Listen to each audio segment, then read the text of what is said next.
Good morning Kerala. ഇന്ന് 2026 ഫെബ്രുവരി 21. വാർത്താ morning പോഡ്കാസ്റ്റിലേക്ക് സ്വാഗതം. ഞാൻ അശ്വതി. പുതിയ IT നയം 5 ലക്ഷം തൊഴിലവസരങ്ങൾ ലക്ഷ്യം. സംസ്ഥാനത്തെ വിജ്ഞാനാധിഷ്ഠിത സമ്പദ് വ്യവസ്ഥയാക്കി മാറ്റാൻ ലക്ഷ്യമിട്ടിട്ടുള്ള IT നയം 2026 മന്ത്രിസഭ അംഗീകാരം നൽകി.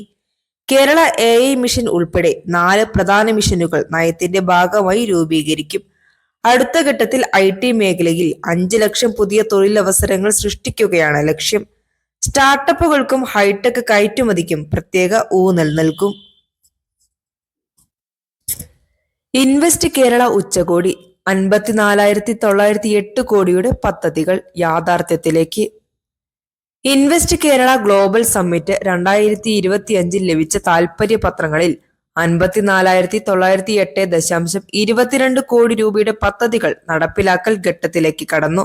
ഇതുവഴി ടൂറിസം, IT, ആരോഗ്യ മേഖലകളിലായി 66,073 തൊഴിലവസരങ്ങൾ ഇതിനോടകം സൃഷ്ടിക്കപ്പെട്ടു.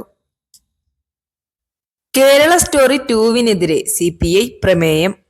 ഹിന്ദി ചലച്ചിത്രമായ കേരള സ്റ്റോറി 2-വിനെതിരെ CPI സംസ്ഥാന എക്സിക്യൂട്ടീവ് പ്രമേയം പാസാക്കി.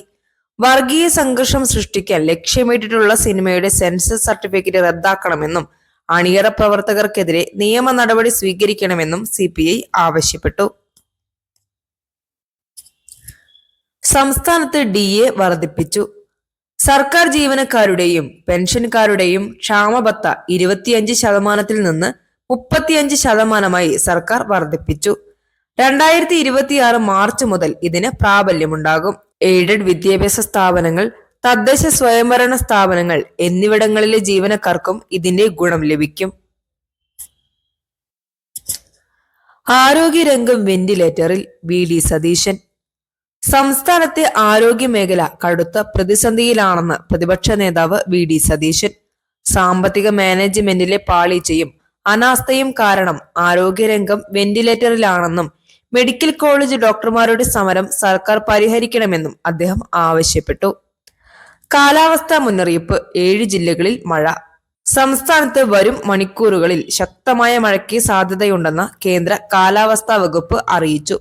തിരുവനന്തപുരം, കൊല്ലം, പത്തനംതിട്ട, കോട്ടയം, ഇടുക്കി ജില്ലകളിൽ ഇന്ന് yellow alert. Alappuzha medical college വിവാദം. ആലപ്പുഴ മെഡിക്കൽ കോളേജിൽ ശസ്ത്രക്രിയയ്ക്കിടെ രോഗിയുടെ വയറ്റിൽ കത്രിക മറന്നുവെച്ച സംഭവത്തിൽ അന്വേഷണം ഊർജിതമാക്കി. മുൻ ഗൈനക്കോളജി വിഭാഗം മേധാവി ഡോക്ടർ ലളിതാംബികയ്ക്കെതിരെ പോലീസ് കേസെടുത്തു. ശസ്ത്രക്രിയയിൽ പങ്കെടുത്ത ഒരു ഡോക്ടറെയും നഴ്സിനെയും അന്വേഷണ വിധേയമായി സസ്പെൻഡ് ചെയ്തിട്ടുണ്ട്. രോഗിയായ ഉഷ ജോസഫിന് നേരിടേണ്ടി വന്ന ദുരവസ്ഥയിൽ മനുഷ്യാവകാശ കമ്മീഷൻ സ്വമേധയാ കേസെടുത്തു. CPM പാർട്ടി ഓഫീസ് ആക്രമണം. കായംകുളത്തെ CPM ഓഫീസ് ആക്രമിച്ച കേസിൽ ബിഗ് ബോസ് താരം അഖിൽ മാരാർ ഉൾപ്പെടെയുള്ള പ്രതികളെ കോടതി വെറുതെ വിട്ടു. തെളിവുകളുടെ അഭാവത്തിലാണ് നടപടി. വാർത്ത തുടരും. Signing off.